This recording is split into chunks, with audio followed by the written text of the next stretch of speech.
SaArah had always loved old houses. Their creaking floors and dusty corners whispered secrets to those who cared to listen. So when she inherited her grandmother's manor at the edge of the village, she seized the chance to move in. The villagers spoke of the house with lowered voices, their eyes clouded with the weight of old stories. They warned her, but SaArah was stubborn. On her first night, she lit a fire in the grand fireplace and sat down to read one of the many old books her grandmother had left behind. As the clock struck midnight, she heard it, a soft, almost imperceptible whisper. She glanced around, but found nothing amiss. The whispering grew louder with each passing minute, until it seemed to echo through the walls themselves. It was as if the house were alive, its old bones creaking in protest. She tried to ignore it, brushing it off as the wind or her imagination.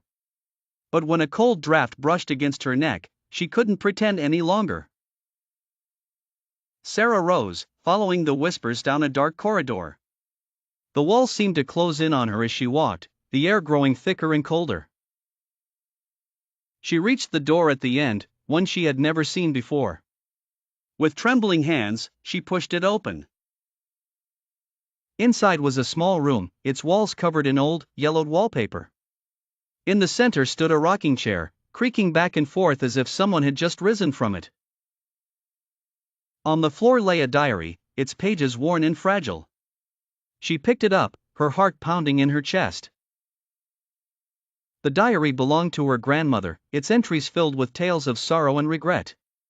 It spoke of a curse, one that had plagued their family for generations.